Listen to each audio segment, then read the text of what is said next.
Hi, my name is Tom Brown. I'm the director of Borderland Sciences Research Foundation, and here we are back again in our secret lab hidden in the vast suburban wastelands of Southern California. Today we're with scientist Eric Dollard, who's going to explain to us longitudinal electric waveforms. Now, the modernistic science of today will tell you that longitudinal electric waveforms do not exist, and we're going to show you that they do. And here, basically, to get a practical demonstration or a practical analogy, we have water, and everybody understands the waves in water, which we can call a transverse waveform, standard waveform. And we know standard waves as they go along in the water, and the movement of the water is up and down, just like we know a boat on the water will go up and down, and the energy flow goes in this direction. So a transverse wave, we have a phase quadrature between the movement and the energy flow. And here we have longitudinal waves. And a longitudinal wave could be like a tidal wave or a tsunami, which we know is undetectable till it hits the shore. So as it goes through the water, the movement of the water is linear and the energy flow is linear, so we see it's in phase conjunction in the direction it goes. In the boat on the top will receive no up and down motion from that wave. And to get a more practical demonstration here, Eric Dollard will demonstrate. We have here a piece of BX cable, and I'll just act as the ground on this. Okay, to start with, our transverse wave, which will be our quadrature motion, will be represented by this form. As we can see, we have an exact analogy to what's drawn on the board. If I transmit just one pulse, you can kind of see it takes a long time to get to the other end. But the longitudinal wave, of course, is over there almost immediately, and other than the slippage at the other end, it's almost undetectable that this wave even exists, other than that little shaking around. But it's slower. There we go. See, there's really not much motion up and down or around, but it's there right away. As soon as I move my hand, the other end responds. Where in this case, it takes a very long time to get there. So this serves as a very practical analogy of these two types of waves.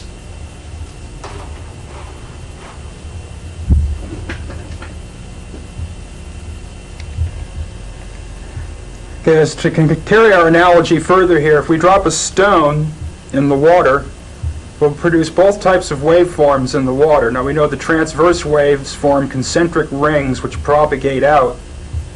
But the longitudinal waves, which are not normally seen, of course, travel as straight lines in the depths of the water, which are indicated by down this way. Now this also happens to be the electric field around one wire, or what's called electrical conductor. Now if we look over in the other page here, we see when we start having a system of conductors, then the field changes, and we can have either the transverse motion of electrical energy, which moves into the paper, or in other words in the directions of the wires, which these are being the cross sections of the wires, or in a transformer, energy is conveyed longitudinally from primary to secondary conductors. So we have again our two types of fields here, representing longitudinal and the transverse, which of course is hard to represent because it goes into the paper. And again, these things are at right angles to each other. The longitudinal is going that way and the transverse is going this way.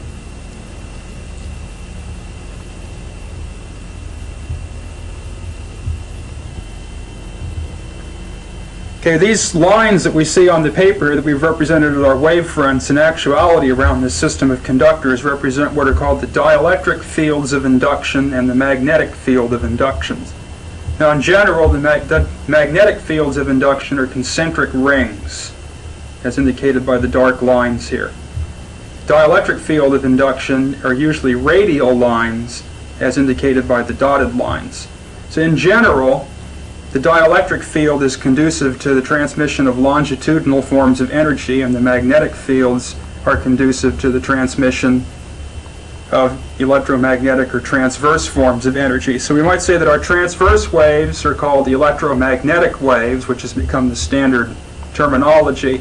But our new waves, or longitudinal waves that we're dealing with here, are called longitudinal magnetodielectric waves, in contradistinction to the existing form of the electromagnetic or transverse electromagnetic waves. This book by Steinmetz here is a good source of reference to prepare one for the study of these types of electric induction. Here's the title page here for those who'd be interested in finding out more about this stuff. This book is quite old. 1914. It was written as an explanation for another book that Steinmetz wrote on the theory of electric waves, which is extremely complicated. But this one's quite simple and will render information to the electrical engineer that completely changed the outlook on electricity.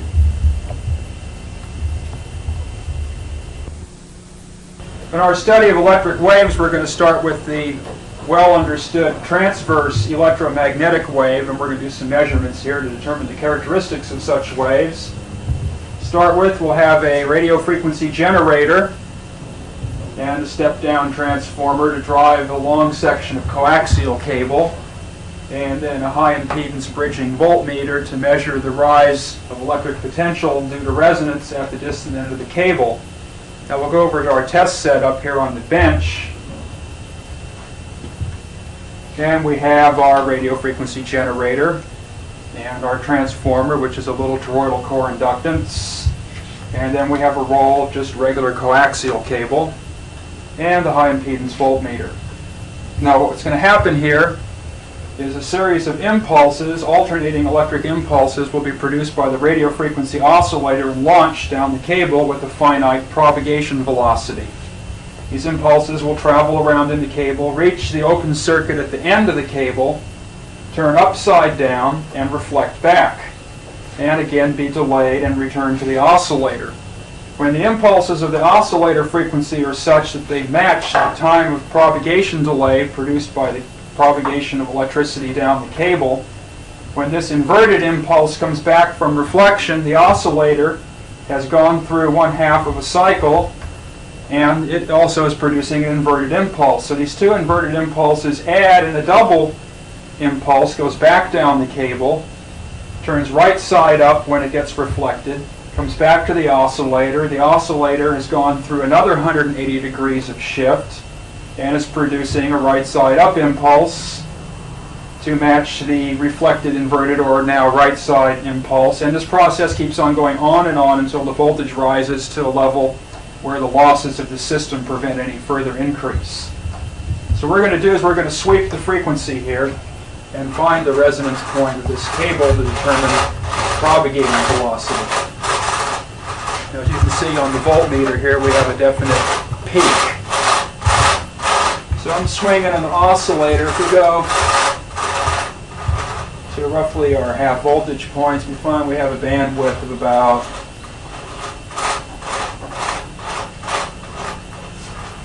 a few hundred kilocycles roughly. And it peaks out at a frequency of almost precisely 2200 and 20 kilocycles. So what we'll do next is we'll plug this into our equations and determine the speed at which our impulses propagate on the coaxial cable.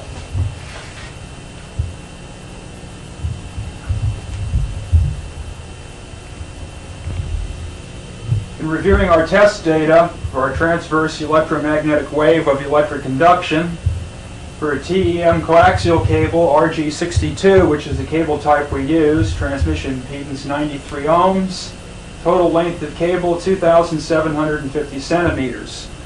Full wavelength of this piece of cable then would be 11,000 centimeters, since it's a quarter wave resonance and you have to multiply the length by a factor of 4. Now, based on the velocity of light, frequency of quarter wave resonance for a propagating velocity equaling that of light, the frequency should come out to 2727 kilocycles per second. The actual frequency we measured was 2,220 kilocycles a second. Now, if we take the ratio of these two velocities, we find that the propagating velocity along this cable was 81% of the velocity of light. Hence, this transverse electromagnetic wave is a retarded wave in that it propagates at a velocity less than that of light. Now, the reason for this retarded propagation velocity is due to the fact that the velocity of light is slowed down by the translucent medium that fills the cable to insulate it, and the resistive losses and conductive losses of the cable in general also tend to slow down the wave a little bit. Now what we're going to do next is go to the longitudinal wave and show our test setup, do our measurements, and perform our calculations on this wave. Okay, now we have our longitudinal wave test set up. Again, we have the same generator. This time our transformer couples the generator energy to the first turn of the coil, which is wound of very fine, fairly fine wire. And then we have a capacitive probe pickup to measure the voltage rise at the end of this coil. And at the neutral end of the coil, we have a large capacitance plate to produce our impedance dissimilarities, so we end up with a quarter wavelength rather than a half wavelength resonance on this coil. Now we'll look at our test setup again here. And we have, of course, the same generator as before. And then focusing in on the coil here, we see we have a primary turn, which loosely couples to the secondary, or the actual coil itself, through the first turn here, and then the rest of the coil pretty much engages in a free oscillation. And then our capacitive pickup is just a clip lead clipped on to the so-called insulating part of the coil. So we have a very light coupling between the end turns here and the probe wire, which of course goes to our same voltmeter. So what we'll do is we'll sweep around with the oscillator again and find out what kind of resonance characteristic we have here. Now we notice a difference right away. The resonance of this type of wave is much sharper. Rather than varying over several hundred kilocycles, now I'm varying over several kilocycles. So we're talking about a sharpness factor, or a Q, of 100 times greater. Now our frequency lands roughly 3,400. We're in between two marks on the dial here. We'll say 3,400 kilocycles per second. Now we'll go to our mathematics and compare this with the other wave and get into our velocities and frequencies and what have you, so we can study the character of this wave.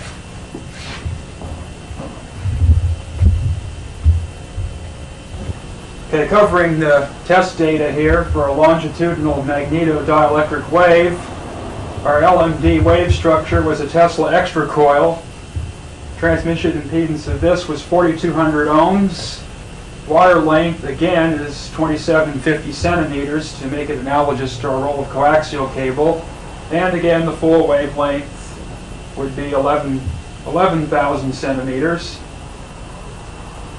4 times 2750. So the frequency of quarter wave resonance for a propagating velocity of this length equaling to that of light would be 27 kilocycles, such as before.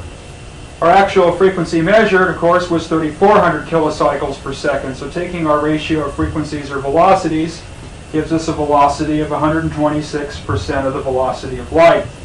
Hence, this wave is an accelerated wave. So we've broken the speed limit of the velocity of light. Or you might say we might get a ticket from the relativity police in this case. At any rate, going back to our structure over here, we can see how this occurred. Is we're really not having transverse flow between the turns anymore, but the energy is now spiraling due to the complex quantities of induction along the wires in this direction.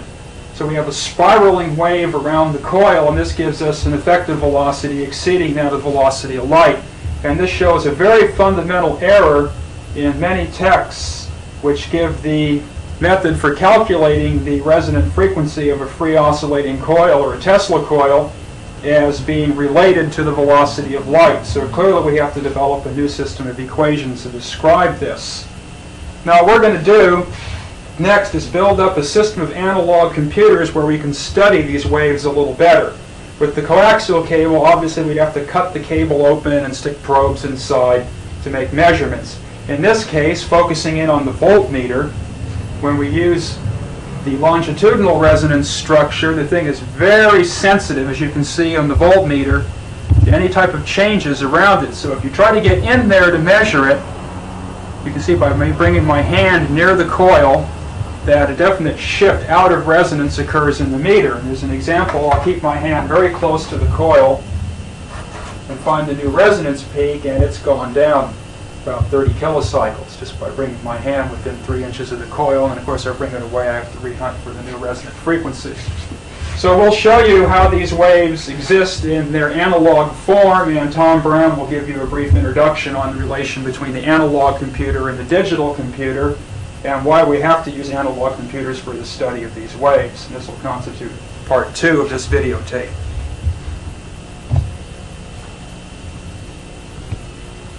We hear the word computer quite often these days, but there's actually 2 types of computers. The computer that most people understand is a digital computer, and it's a very effective machine for certain functions. I use it quite extensively in the management of borderland sciences for database management and word processing. We find it in relationship to the study of transverse and longitudinal waveforms. It has very little use. And we can compare the 2 types of computers here. In digital computer, which of course is silicon chips, we have numerical functioning only. In an analog computer, which is a network built up of coils, capacitors, and various physical things, we have physical functioning as well as numerical. In the digital computer, we have no measurement of function as possible, while in the analog computer, we have direct measurement possible at any point. So you can stick probes in there and find out what's happening at all different sections of the waveforms, where you can't do anything like that in the digital. The mathematical form of the digital computer is dissimilar to that of the wave under study, in fact somewhat inimical to it, and the mathematical form of the analog computer is identical to the wave under study. It's an actual structure in space representing what the wave is. And the digital computer cannot be connected to actual operating electrical system directly, but an elaborate interface must be employed. So you're not really getting a direct relationship between what you're doing. Its interconnection must be used. While analog computer can be directly connected to the electrical system and thereby perform operation upon actual waves. So we find in the analog computer that there is an actual tool for the studying of these waves, and a very promising laboratory tool. And now Eric Dollard will give a practical demonstration of analog computers in the study of transverse and longitudinal waveforms.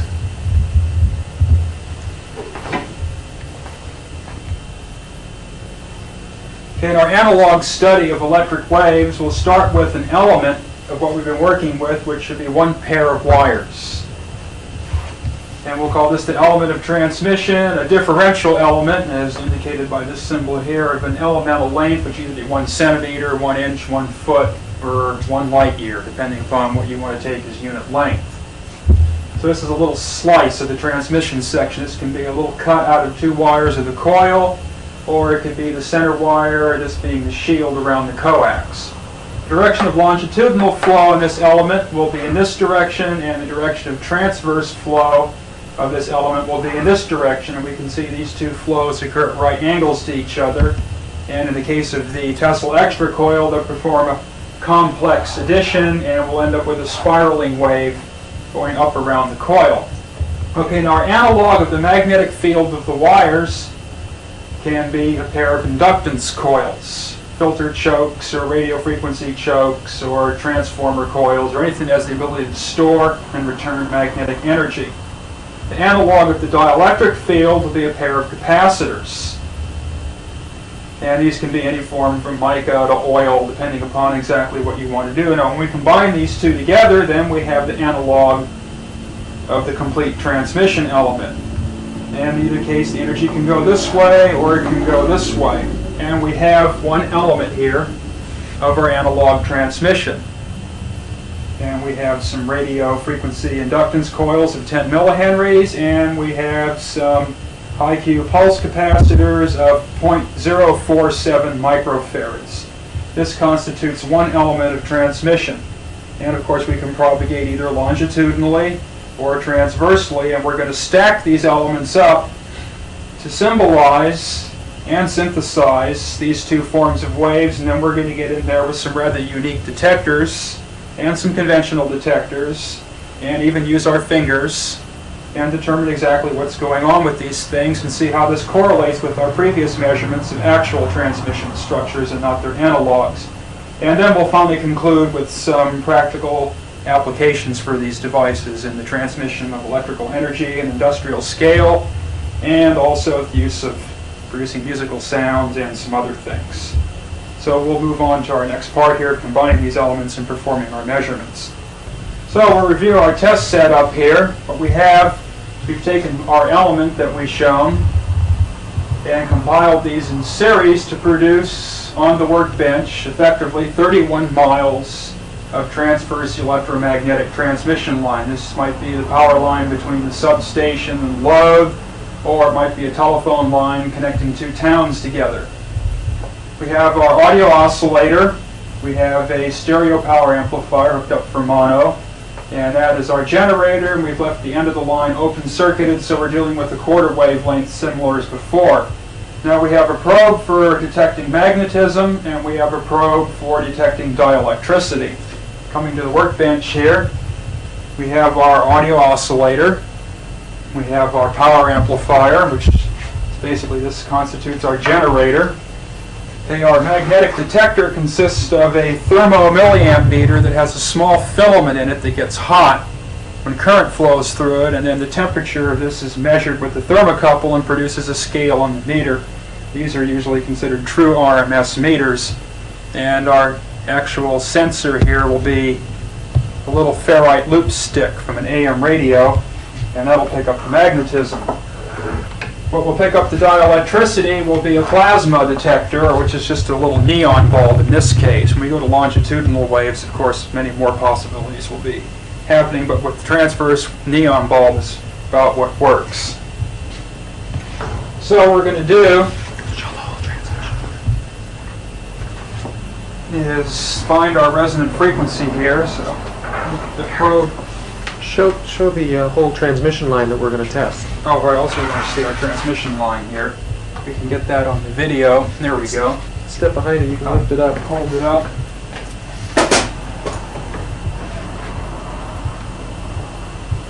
So this is our analog of transverse electromagnetic propagation. You can see the capacitors are in shunt and the coils are in series as shown on the board. And it produces a definite geometric pattern. And of course we've got points where we can make measurement here. Now what we're going to do is determine the resonance, again by measuring the dielectric potential at the end. This time we're going to use the neon bulb rather than the voltmeter. Turn up our power here. And you may be able to hear the thing coming to life.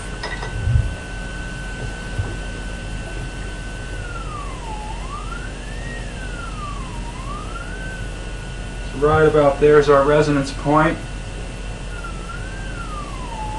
Harmonics from the amplifier are interfering with the results a little bit. We also can measure resonance by measuring the amount of magnetism at this end. This actually proves to be a little more sensitive resonance detector. Okay, now with finance we can actually study this wave now and its character. We can probe down the line and see the very characteristic magnetic distribution. So on our first stage here, we have a very measurable quantity of magnetism. Next stage is dropping off. Next stage is dropping down further until finally we get to the end. There's no more magnetism left. Now with the dielectricity we can start from the end. Bring the bulb off of overload a little bit. And we can probe down to the next stage. It's a little weaker. And here it's not even measurable anymore. So the dielectricity has dropped off going this way and the magnetism has gone this way. So we can see our classical distribution of magnetism and dielectricity on a TEM line, where the magnetism rises towards the low impedance source and the dielectricity rises towards the open circuit or high impedance load end of the line. Of course, no load being hooked up at this point. And we also can use our fingers too, which serve as very good measuring devices. The voltages are low enough and the frequencies are high enough. Find the coils at the end here getting quite hot, which can be expected. And then they cool right off until the end, no heat is felt. The capacitors down here are cool. As we get further down the line, we find the capacitors get warmer. So we find that we have a separation of the heating effect, where the dielectric heating effect, understandably, is occurring where the dielectric energy intensity is maximum, and the magnetic heating effect is maximum at the end where the magnetism is most intense. Now what we'll do next is we'll build up this analog computer into a section of longitudinal magnetodielectric transmission, and we'll compare our frequencies. Oh, by the way, the frequency of this is 1520 kilocycles per second. And we'll compare this with the frequency of our next unit, which will be in our next part here.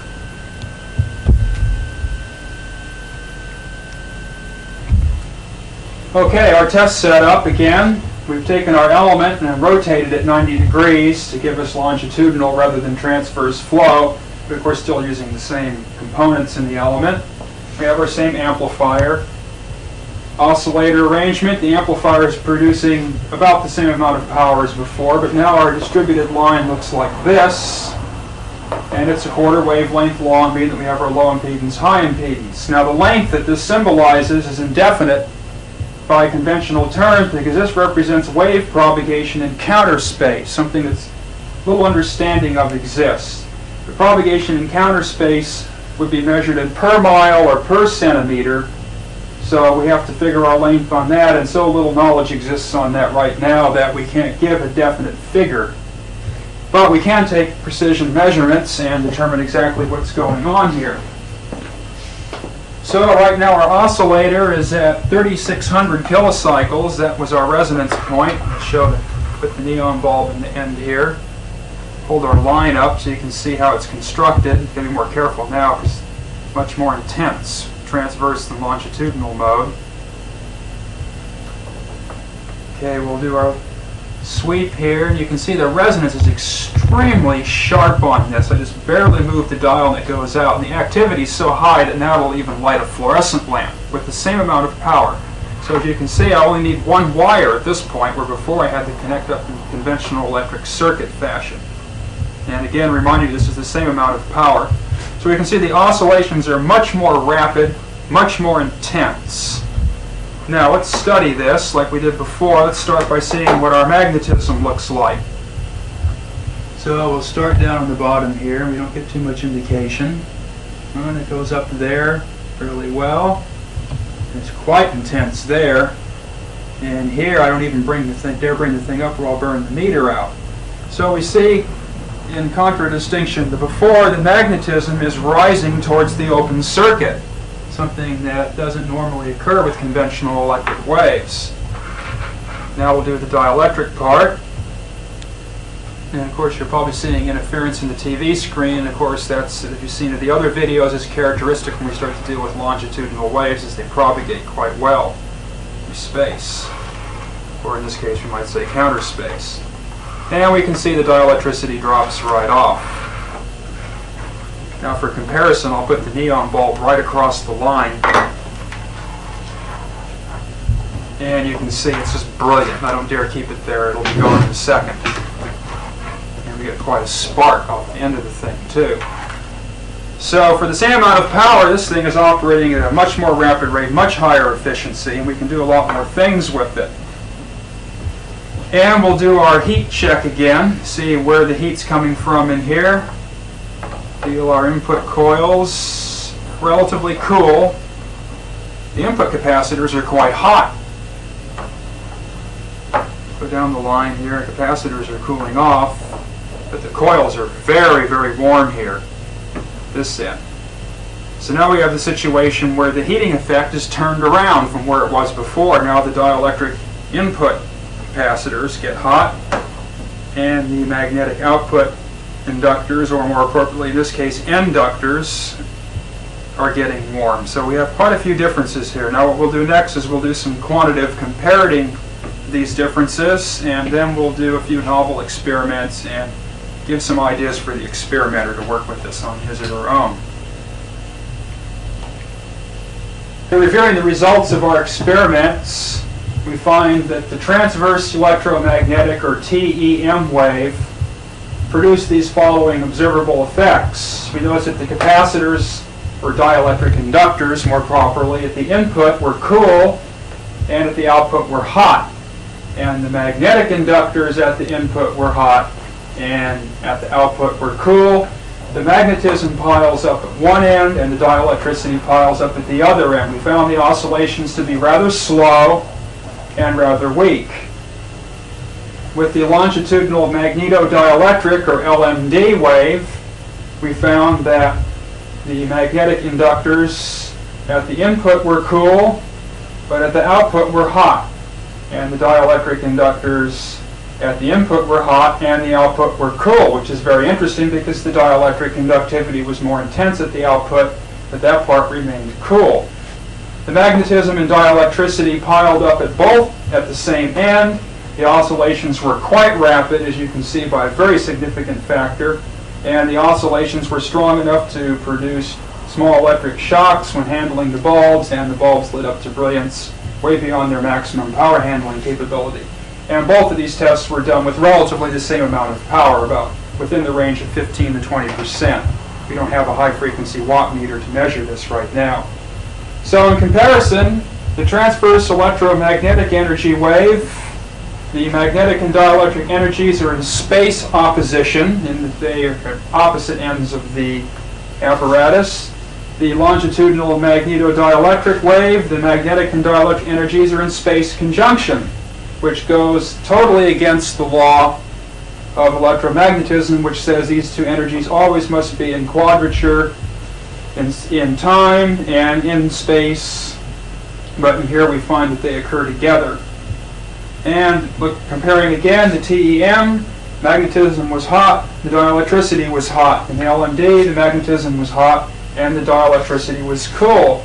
We can conclude from this and other experiments we've done in the lab previously that TEM, or transverse electromagnetism, which represents basically the form of electricity that we use today in the way that science chooses to look at electricity, is an unnatural form of electricity.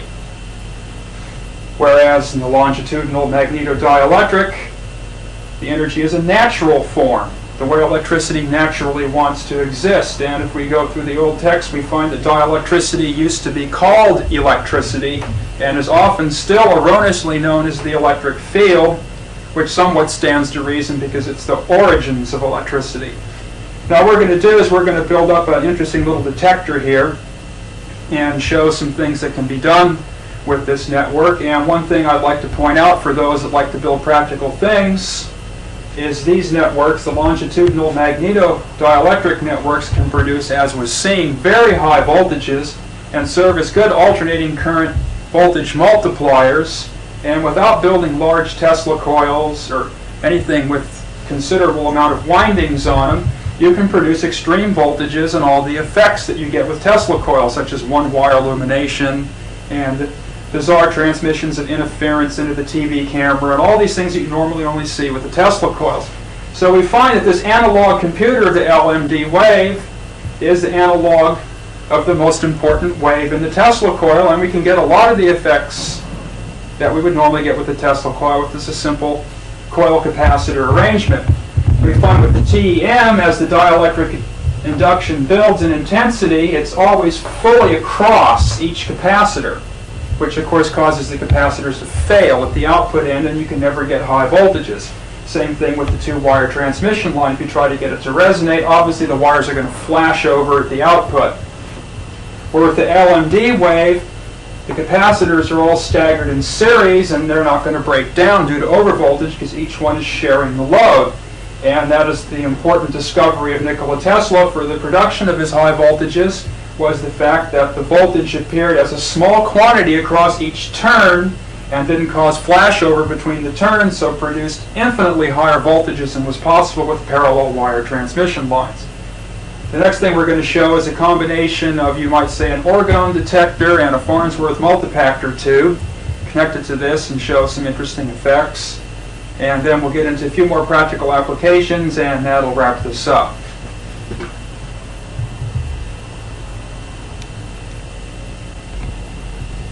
Okay, we have a few experiments we're going to do here. We have a 90-volt battery and a Simpson Model 260 voltmeter with a 50 microamp movement, and we've used the range meter as a ballast resistor. And interesting tube is a gas photomultipactor tube that has two photoemissive plates basically facing each other, and then it has a wire in it to basically act as the anode for collecting the emitted electrons for light detection, but we're going to use it for some different purposes here. It has a very slight amount of argon gas in it to reduce the required operating potential. Okay, we have this thing hooked up to a source of LMD current, which is our analog computer. And we'll swing over to the meter here in the photo tube. First, let's take a look at the tube, if we can get it on the video, get an idea of its construction. Or actually, I have another one that's partially taken apart, and we can bring this right up to the camera. I've been told these are old balanced photo detector tubes for movie cameras. So you bring it up real close here, and we can see what's happening inside.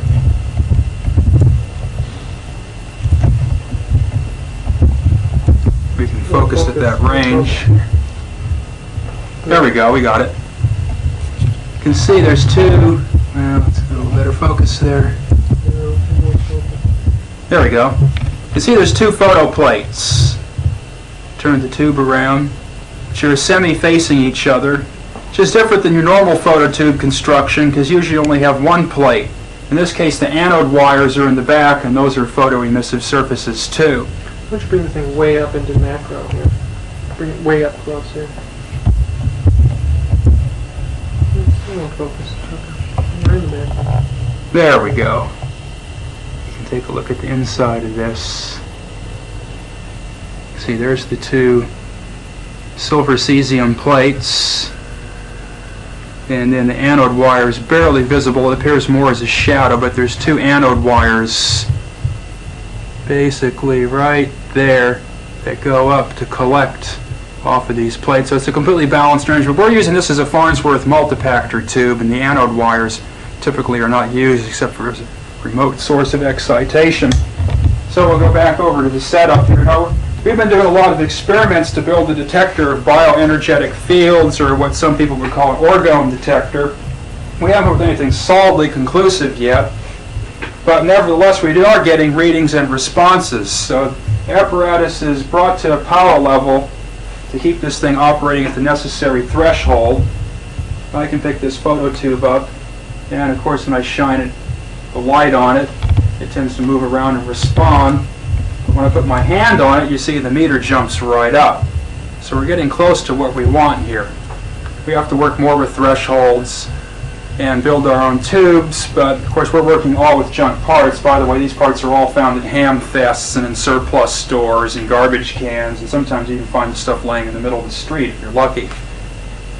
Now what we're going to do is change our setup here a little bit. Connect this as a regular photo tube and remove our source of excitation. And if we can see, the Simpson shows that we got a slight response from the fluorescent lamp. You're right in front of the meter, so I can't show both. There we go. We got a little bit of response from the room illumination, which is pretty bright for the videotaping purposes. Now I'm going to bring the intensity of our apparatus up here to a point where we get some reasonable output. And we can see that the phototube responds quite readily to the longitudinal dielectric induction existing at the end of this, primarily due to the presence of ionized gas. Let's get behind here so you can see the meter. See, it just jumps right up.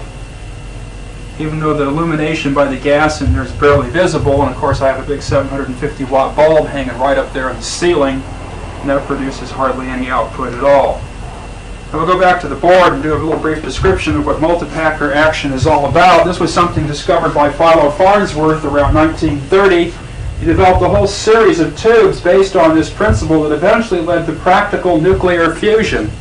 Totally electronic, required no large magnets or lasers, and the thing basically occupied a space of roughly 10 cubic feet and produced 100 kilowatts of direct current, 1 ampere, 100 kV, for about 5 minutes before the little electrode screens inside the tube would melt.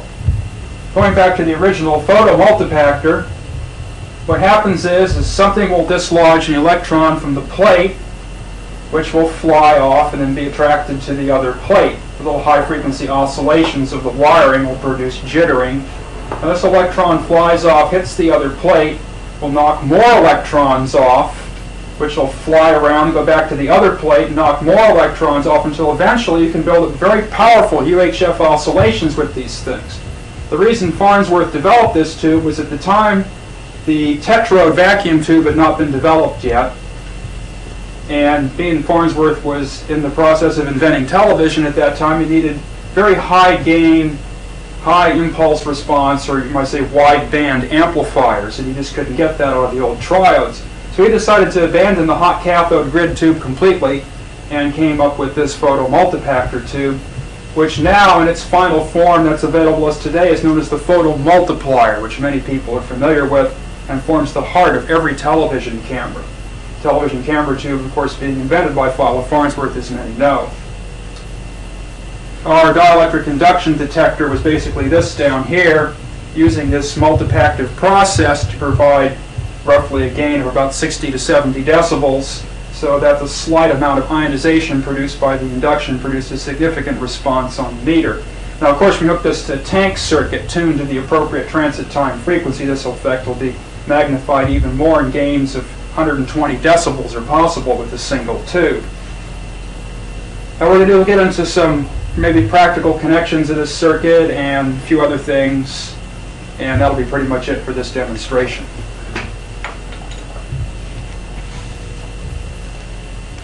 So we have a few things here to consider and possibly experiment with. Now in industrial electricity, we have a situation where if we have a large system of motors, which require, of course, electrical energy and magnetizing energy, that the magnetizing energy and electrical energy have to be transmitted through the TEM line to the motor, resulting in two waves which tend to overheat the lines and drop the voltage. And normally what's done is a dielectric inductor or capacitor is hooked across the motor to provide the magnetizing energy, because capacitors will generate magnetizing energy, and that relieves the transmission line of the duty. And further, the magnetic induction, which is the prominent element in most transmission lines, being that the voltage doesn't operate much above your low voltage points, usually less than 66 kV, which most feeder lines are, you don't have enough dielectric induction for them to be anything more than an inductance coil. So it's just like a big transformer winding. The capacitor will resonate with this magnetic energy in the wire and cause the voltage of the system to raise as you go to the load, which of course is quite different than a normal DC circuit. So it's not uncommon in an alternating current power system that the voltage will start off nominal at the generator, which is usually 13.2 kV, and go up to 13.8 or 14, and if you remove the motor, it would go up to infinity. What happens when this is done, when the voltage gradient raises at the plant, the kilovolt ampere reactive hour meter will start to turn backwards, which usually causes trouble with the power company. Okay, now there's a new way to correct this, and we haven't performed all the experiments yet, but we're just starting on this. It's kind of hard to work with large power lines and factories and stuff like that, because usually they don't want to give you permission to go in and monkey with their stuff, not alone getting it to conform to the National Electric Code. But in other countries, of course, it's possible to do this without the restriction. And laboratory analogs can be built up the whole way, and it can be completely computed on the workbench. So in this case, what we do is build an LMD analog which conjugates or is in conjugation with the TEM transmission line to neutralize the transmission effect completely, rendering the motor and generator as one apparatus. Now this is still a theoretical type of situation, but nevertheless our mathematical and physical studies show that it's quite possible to do this, and we're getting ready to perform these experiments, and of course the information will be released in video and written form when we're done. Another thing is an LMD network is an analog of an organ pipe, and it will produce a complex harmonic spectrum rather than a single sine wave frequency that you conventionally get out of the LC oscillating circuit, or again the single repetition rate frequency that you usually get out of your RC networks, which contain harmonics that usually are not what you find in natural musical instruments. So a negative conductance, which may be a cathode follower with a capacitor in its cathode, or the capacitance of the line producing negative transconductance and oscillations. It could be a Hartley oscillator. It could be a photomultipactor tube. There's many different ways to produce negative conductance or resistance. This is connected to one end of the line to maintain the harmonic oscillations in the line. And then the dielectric end is very lightly coupled to an amplifier, which of course produces the sound in the speaker, and your musical keyboard, of course, would switch these things in as necessary to produce the music.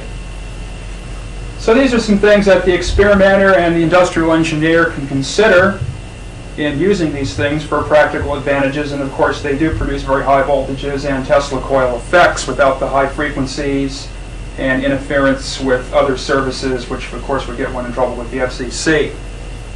So that wraps up our presentation of analog networks and the comparison of transverse and longitudinal energy flow in general.